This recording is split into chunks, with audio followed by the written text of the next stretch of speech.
वे व्यक्तिगत रूप से अपना अनुमोदित पाठ सभा पटल पर प्रस्तुत कर सकते हैं। आइटम नंबर 11, माननीय मंत्री पंकज चौधरी जी। अध्यक्ष महोदय, मैं अपने वरिष्ठ सहयोगी श्रीमती निर्मला सीतारमण जी की ओर से प्रस्ताव करता हूं कि आज की संशोधित कार्यसूची में मत संख्या 11 में वर्णित बैंककारी विधियां संशोधन विधेयक 2024 में राज्यसभा द्वारा किए गए संशोधन पर विचार किया जाए। प्रश्न है कि लोकसभा द्वारा यथा पारित बैंककारी विधियां संशोधन विधेयक 2024 में राज्यसभा द्वारा किए गए संशोधन पर विचार किया जाए। जो सदस्य इसके पक्ष में हाँ कहें, जो सदस्य विरोध में ना कहें। मेरे विचार में निर्णय हाँ वालों के पक्ष में हुआ। प्रस्ताव स्वीकृत हुआ। अब मैं संशोधनों को सभा के मतदान के लिए रखूंगा। प्रश्न है कि लोकसभा द्वारा यथा पारित विधेयक में राज्यसभा द्वारा किए गए संशोधन संख्या 1 और 2 को स्वीकृत किया जाए। जो सदस्य इसके पक्ष में हाँ कहें, जो सदस्य विरोध में ना कहें। मेरे विचार में निर्णय हाँ वालों के पक्ष में संशोधन स्वीकृत हुआ।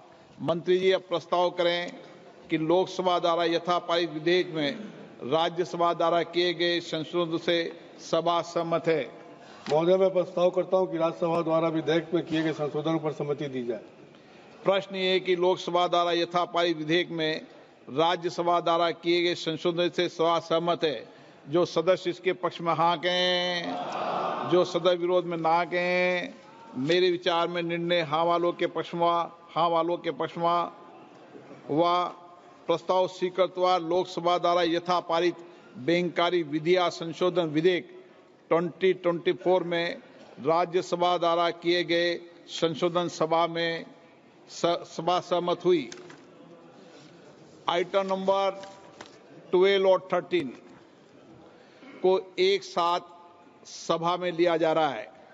वक्फ संशोधन विधेयक 2025 संयुक्त समिति द्वारा यथा प्रतिवेदित और मुसलमान वक्फ निरसन विधेयक 2024। माननीय मंत्री किरण रिजिजू जी।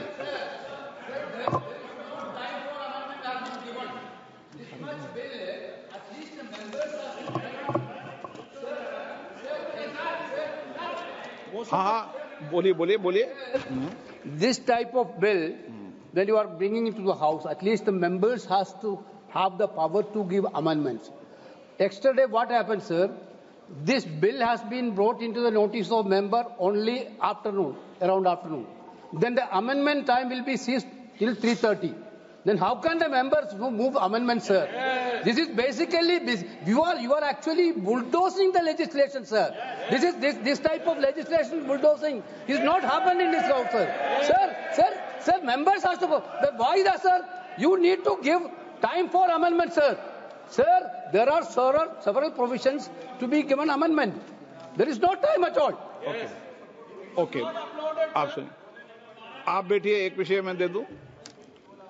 माननीय सदस्यगण, मैंने सभी जो गैर सरकारी माननीय सदस्यों के जो भी संशोधन प्रस्ताव थे वह और सरकारी संशोधन प्रस्ताव दोनों को बराबर का समय दिया है। मैंने ऐसा नहीं किया कि आपके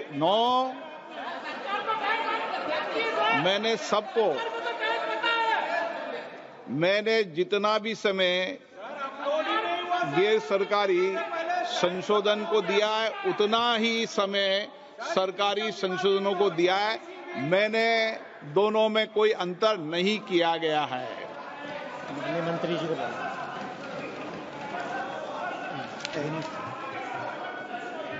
हाँ, एक minute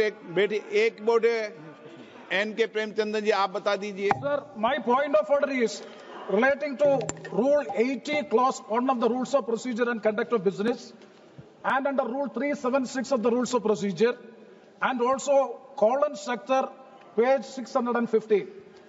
Sir, now this House is considering a bill, Waqf Amendment Bill 2024, as reported by the joint committee, parliamentary joint committee. We are not discussing the original bill. It is as reported by the joint parliamentary committee. My definite question to the honorable speaker, sir, is whether the joint parliamentary committee has the right to incorporate new provisions in the bill. It is beyond the powers and ambit of the joint parliamentary committee. They have incorporated so many new provisions. I have no objection in respect of those provisions. Even 2A also, it is appreciable. We don't have any objection. Sir, very serious technical matter. And kindly see, only even the House, Speaker sir, even the House do not have the authority to make wait. You can reply after that. You can reply after. Sir, you can reply after me. Sir, even this Parliament, even this Lok Sabha, this August House, do not have the right to incorporate a new provision unless you suspend Rule 81. But what is Rule 81, sir? Sir, Rule 81 is very clear. Rule 81 says the following conditions shall govern the administrability of amendments to clauses or schedules of a bill. An amendment shall be within the scope of the bill and relevant to the subject matter of the clause which relates.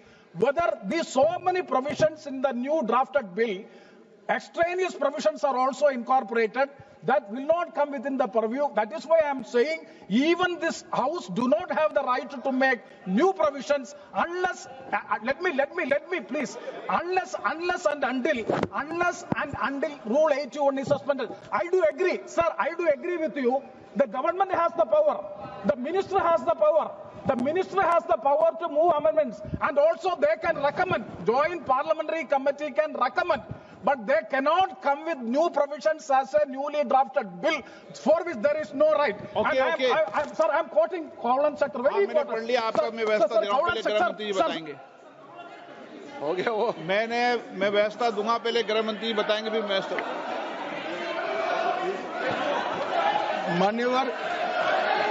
माननीय इनको पढ़ लें दो पूरा. 1 minute इनको पढ़ लें दो. आप पढ़ लो, आप पूरा पढ़ लो. Sir, Kawalan sector, page 615. The motion for reference of a bill to a select committee may include instruction to the committee to consider matters other than those dealt with in the bill but relating to the subject matter of the bill. Instruction to the committee for amendments of such sections of the Parent Act as are not covered by the amending bill, whenever given, are to be specific and clear, unquote. Okay. That means unless and until the House specifically directed to go into this, they have no right to make new provisions in the bill. It is beyond the powers of the joint parliamentary committee they have acted, for which I am seeking a ruling. आप बात खत्म करें. माननीय गृह मंत्री जी, आप बैठिए. ऐसा नहीं चलेगा माननीय सदस्य. मैंने सबको मौका दिया, प्लीज बैठिए आप. बैठिए. माननीय गृह मंत्री जी बोलेंगे. माननीय सदस्य ने जो पॉइंट ऑफ ऑर्डर उठाया है, मैं इसके हार्द को सदन के सामने रखना चाहता हूं. भारत सरकार की कैबिनेट ने इस बारे में एक बिल अप्रूव कर सदन के सामने रखा. आपके द्वारा ये बिल जॉइंट पार्लियामेंट्री कमेटी को दिया गया, जिसका विपक्ष का भी बड़ा आग्रह था. कमेटी ने इस पर सुविचारित रूप से अपना मत प्रकट किया. वो जो मत प्रकट हुआ, वो मत फिर से कैबिनेट के सामने गया. कमेटी के जो सुझाव थे, ये भारत सरकार की कैबिनेट ने स्वीकार किए और अमेंडमेंट के रूप में किरण रिजिजू जी लेकर आए. ये तभी होता है जब ये ऑफिशियल अमेंडमेंट कैबिनेट की अनुमोदन के बगैर आता है. माननीय, मैं नहीं मानता इसमें कोई पॉइंट ऑफ ऑर्डर है, और आपका ही आग्रह था कि कमेटी ज्वाइंट पार्लियामेंट्री कमेटी बने. अगर कमेटी ने कोई बदलाव ही नहीं करने हैं तो ये कांग्रेस जैसी कमेटियां नहीं, हमारी लोकतांत्रिक कमेटी है मान्यवर, जो दिमाग चलाती है. कांग्रेस के जमाने में कमेटियां होती थी जो थप्पा लगाती थी. हमारी कमेटी चर्चा करती है, चर्चा के आधार पर विचार करती है और परिवर्तन करती है. अगर परिवर्तन को स्वीकार ही नहीं करना है तो कमेटी काहे को लिए है भाई? Yes.